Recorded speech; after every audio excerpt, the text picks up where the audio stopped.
Hello students. आज हम class 9th science का चैप्टर नंबर 8 मोशन पढ़ने वाले हैं। तो चलो वीडियो को स्टार्ट करते हैं। Definition of motion. जब ऑब्जेक्ट का पोजीशन टाइम के साथ चेंज होता रहता है तो फिर वो ऑब्जेक्ट मोशन कर रहा होता है। जैसे कोई ऑब्जेक्ट 8 बजे पॉइंट ओ पे है और 10 बजे तक ऑब्जेक्ट पॉइंट ओ से पॉइंट ए पर आ जाता है, तो इसका मतलब ऑब्जेक्ट मोशन कर रहा है, क्योंकि टाइम के पास होने पर ऑब्जेक्ट की पोजीशन चेंज हुई। मोशन को डिस्क्राइब करना कुछ केसेस में डिफिकल्ट हो जाता है। जैसे यदि कोई आपसे पूछे कि ट्रेन में बैठे पैसेंजर रेस्ट में है कि मोशन में, हम इन क्वेश्चन का आंसर नहीं दे सकते, क्योंकि इनके आंसर रेस्ट और मोशन दोनों हो सकते हैं। तो इन केसेस में हम रेफरेंस पॉइंट का यूज करते हैं।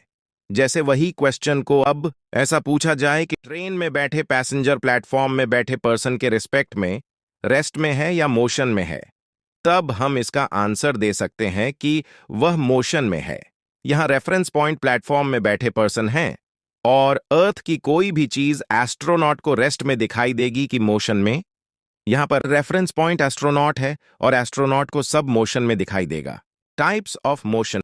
Linear motion. जब ऑब्जेक्ट स्ट्रेट लाइन में मोशन करता है तो उसे लीनियर मोशन कहते हैं।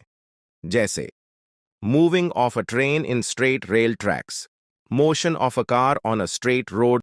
Circular motion. जब ऑब्जेक्ट सर्कुलर पाथ में ट्रैवल करता है तो उसे सर्कुलर मोशन कहते हैं। Uniform and non uniform motion.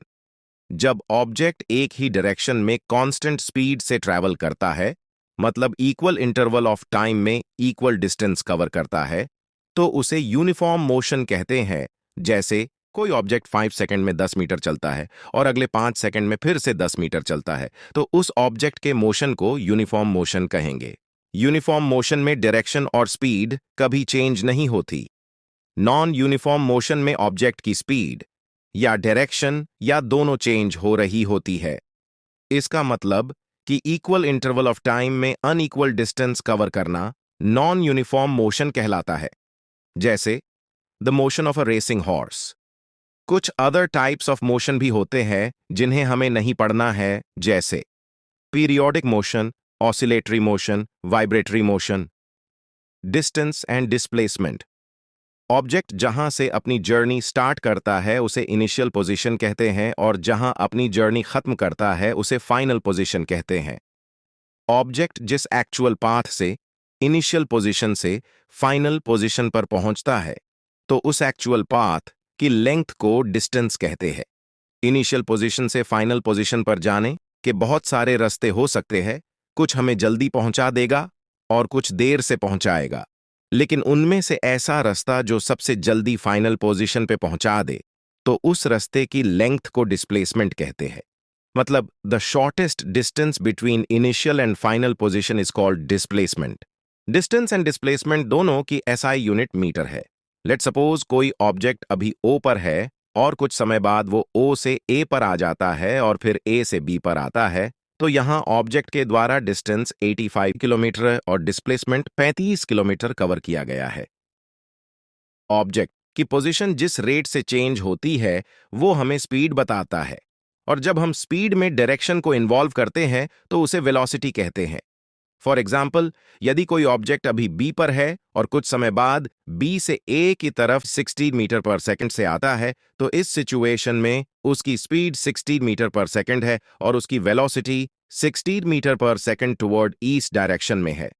Speed और वेलोसिटी दोनों की SI unit metre per second होती है। Conversion of metre per second to kilometre per hour. Metre per second को किलोमीटर पर आवर में कन्वर्ट करने के लिए उसमें 18/5 से मल्टीप्लाई करते हैं। जैसे 10 मीटर पर सेकंड में 18/5 से मल्टीप्लाई करेंगे तो वह 36 किलोमीटर पर आवर में कन्वर्ट हो जाएगा। और इसका मतलब हो जाएगा कि यदि आप 1 सेकंड में 10 मीटर ट्रैवल करेंगे तो आप 1 घंटे में 36 किलोमीटर डिस्टेंस ट्रैवल कर लेंगे। और यदि किलोमीटर पर आवर को मीटर पर सेकंड में कन्वर्ट करना हो तो 5/18 से मल्टीप्लाई करेंगे। लेकिन 5/18 ही क्यों? चलिए इसका रीजन जानते हैं।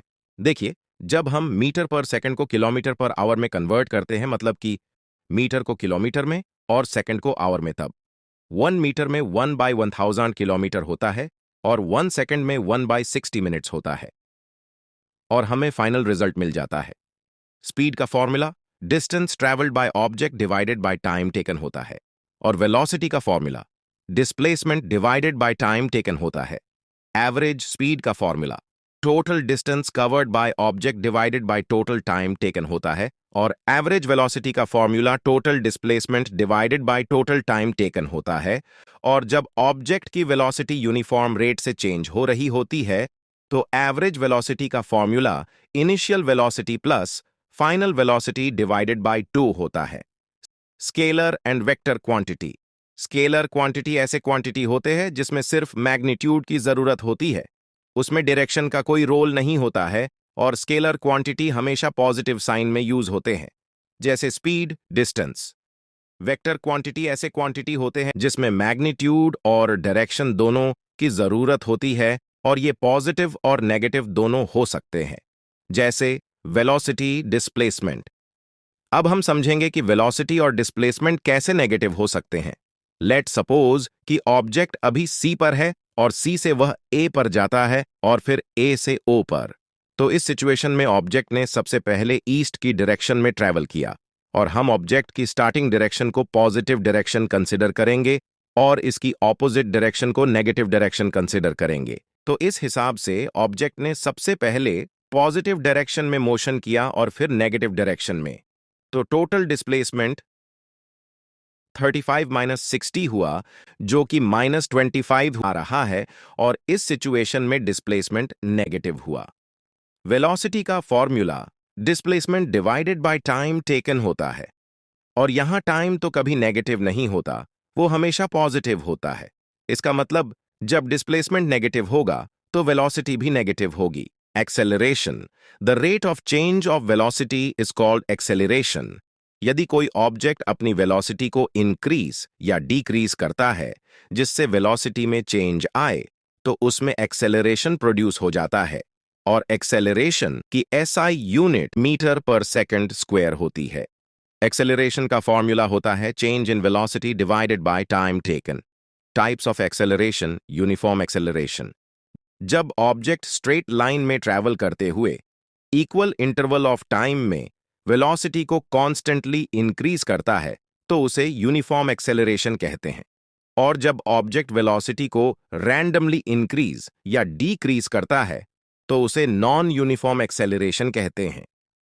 जब ऑब्जेक्ट वेलोसिटी को कॉन्स्टेंटली इंक्रीज करता है तो उसे पॉजिटिव एक्सेलरेशन कहते हैं, और जब वेलोसिटी को कॉन्स्टेंटली डिक्रीज करता है तो उसे नेगेटिव एक्सेलरेशन या रिटार्डेशन कहते हैं। आप ये सोच रहे होंगे कि यूनिफॉर्म एक्सेलरेशन और पॉजिटिव एक्सेलरेशन सेम ही हैं, लेकिन ऐसा नहीं है। यूनिफॉर्म एक्सेलरेशन में ऑब्जेक्ट की डायरेक्शन चेंज नहीं होती, और पॉजिटिव एक्सेलरेशन में ऑब्जेक्ट की डायरेक्शन चेंज हो सकती है। Uniform circular motion. जब कोई ऑब्जेक्ट सर्कुलर पाथ में कांस्टेंट स्पीड से ट्रैवल करता है तो उस ऑब्जेक्ट के मोशन को यूनिफॉर्म सर्कुलर मोशन कहते हैं, और यहां एक बात नोट करने की है। यूनिफॉर्म सर्कुलर मोशन में डायरेक्शन हमेशा चेंज होती रहती है, लेकिन मैग्नीट्यूड ऑफ स्पीड हमेशा कांस्टेंट रहती है। जैसे motion of artificial satellites around the earth. यदि हम स्टोन को थ्रेड में बांधकर सर्कुलर मोशन में घुमाते हैं और सडनली स्टोन को रिलीज करते हैं तो वह टेंजेंशियल डायरेक्शन में स्ट्रेट लाइन मोशन करता हुआ जाता है। Graphical representation of motion. Distance time graph. इस ग्राफ में टाइम को एक्स एक्सिस में और डिस्टेंस को वाई एक्सिस में प्लॉट किया जाता है।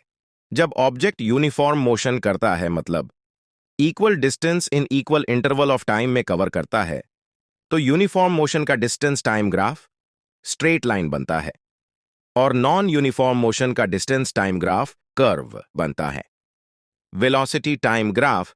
इस ग्राफ में टाइम को एक्स एक्सिस में और वेलोसिटी को वाई एक्सिस में प्लॉट किया जाता है। जब ऑब्जेक्ट यूनिफॉर्म वेलोसिटी से मूव करता है, मतलब उसकी वेलोसिटी कांस्टेंट रहती है, तो यूनिफॉर्म मोशन का velocity time graph parallel to x axis बनता है, और वेलोसिटी टाइम ग्राफ का एरिया हमें डिस्टेंस मतलब कि मैग्नीट्यूड ऑफ डिस्प्लेसमेंट देता है। Equation of motion. Sir Isaac Newton ने मोशन को डिफाइन करने के लिए 3 इक्वेशन दी हैं। फर्स्ट इक्वेशन है v is equals to u plus at।